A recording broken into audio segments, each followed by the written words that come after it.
आकृति, स्वागत है आपका इंडिया पब्लिक खबर में। बात करेंगे आज की सबसे बड़ी खबर जो सीधे मिडिल ईस्ट से जुड़ी है। जहां एक तरफ स्ट्रेट ऑफ हॉर्मुज पर अमेरिका और ईरान के बीच तनाव कम होने का नाम नहीं ले रहा है, और उसके ऊपर अब तो चीन भी अमेरिका को चुनौती देने मैदान में आ गया है। जहां चाइना भी इस वक्त अमेरिका को टेंशन में डाल रहा है। चीन और अमेरिका आमने सामने आ गए और अब इस पूरे वैश्विक बवाल के बीच अब जब ये अटकलें तेज है कि सीज फायर के बाद अमेरिका और ईरान का युद्ध और ज्यादा घातक हो सकता है, ऐसे समय में बौखलाए डोनाल्ड ट्रंप, जो यूं कहें कि वो कुछ फिगर आउट नहीं कर पा रहे हैं कि उनकी अगली चाल क्या होनी चाहिए। उन्होंने सीज फायर के बाद पहली बार भारत फोन घुमा दिया है। जी हाँ, राष्ट्रपति डोनाल्ड ट्रंप ने सीज फायर के बाद पहली बार प्रधानमंत्री नरेंद्र मोदी को फोन किया और दोनों नेताओं के बीच करीब 40 मिनट तक बातचीत हुई है। अब ट्रंप ने पीएम मोदी से क्या कुछ बात की है, किन अहम मुद्दों पर चर्चा हुई है दोनों नेताओं में, जानते हैं सब कुछ इस खास रिपोर्ट में बेहद ही सिलसिलेवार तरीके से। ईरान जंग और हॉर्मुज में बवाल के बीच अमेरिकी राष्ट्रपति डोनाल्ड ट्रंप ने पीएम मोदी से फोन कॉल पर लंबी बातचीत की है। नई दिल्ली में अमेरिका के राजदूत सर्जियो गोर ने इसके बारे में विस्तृत जानकारी दी है। गोर ने बताया कि प्रेसिडेंट ट्रंप ने पीएम मोदी से कहा कि वो उन्हें बताना चाहते हैं कि उन्हें सभी लोग कितना प्यार करते हैं। ट्रंप और प्रधानमंत्री मोदी के बीच फोन पर बातचीत तकरीबन 40 मिनट तक हुई। टेलीफोनिक कॉल में पश्चिम एशिया की स्थिति और वैश्विक ऊर्जा सुरक्षा को लेकर बढ़ती चिंताओं पर भी चर्चा हुई। ये बातचीत ऐसे समय में हुई है जब अमेरिका ने ईरान के बंदरगाहों और तटीय इलाकों पर नौसैनिक नाकेबंदी का फैसला लिया है। इससे एनर्जी कॉरिडोर हॉर्मुज स्ट्रेट से तेल और गैस लदे जहाजों की आवाजाही पर ग्रहण लगने की आशंका और बढ़ गई है। फोन कॉल के बाद प्रधानमंत्री मोदी ने सोशल मीडिया प्लेटफॉर्म एक्स पर जानकारी देते हुए बताया कि हमने पश्चिम एशिया की स्थिति पर विस्तार से चर्चा की है और हॉर्मुज स्ट्रेट को खुला और सुरक्षित बनाए रखने की आवश्यकता पर जोर दिया।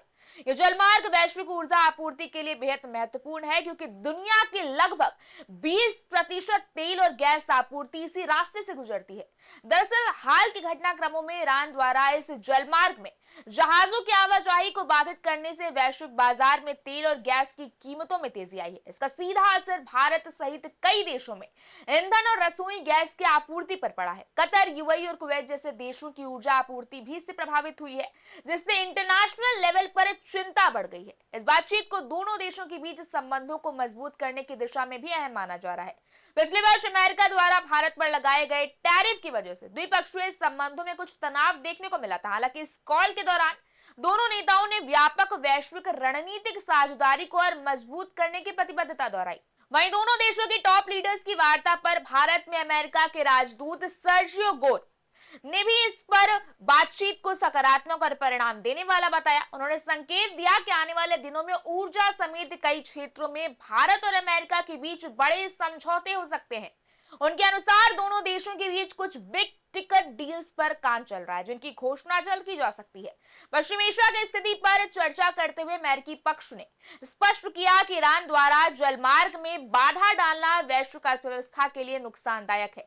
अमेरिकी प्रशासन का यह मानना है कि अंतरराष्ट्रीय जलमार्ग है और इसे अवरुद्ध करना वैश्विक व्यापार और ऊर्जा आपूर्ति को प्रभावित करता है, और यही कारण है कि अमेरिका इस मार्ग को जल्द से जल्द खोलने के लिए साम दाम दंड भेद हर चीज अपना रहा है।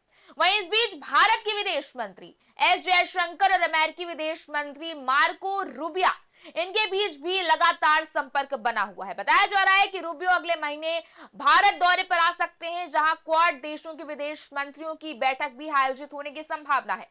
विशेषज्ञों का मानना है कि बातचीत केवल मौजूदा संकट तक सीमित नहीं है, बल्कि इससे भारत और अमेरिका संबंधों में नई ऊर्जा भी आएगी। ऊर्जा सुरक्षा, रणनीतिक सहयोग और वैश्विक स्थिरता, इन मुद्दों पर दोनों देशों की साझेदारी आने वाले समय में और गहरी हो सकती है। अब देखिए, ट्रंप और मोदी के बीच जो बातचीत हुई है वो ऐसे समय में हुई है जब वैश्विक स्तर पर अनिश्चितता बढ़ रही है। ऐसे में दोनों देशों का ये साझा रुख न केवल क्षेत्रीय स्थिरता के लिए महत्वपूर्ण है, बल्कि वैश्विक अर्थव्यवस्था को संतुलित बनाए रखने में भी अहम भूमिका निभा सकता है। इस बारे में आपकी क्या राय, आप हमें कमेंट सेक्शन में जरूर बताएं। इस वीडियो को लाइक करें, शेयर करें, चैनल को सब्सक्राइब करें। शुक्रिया।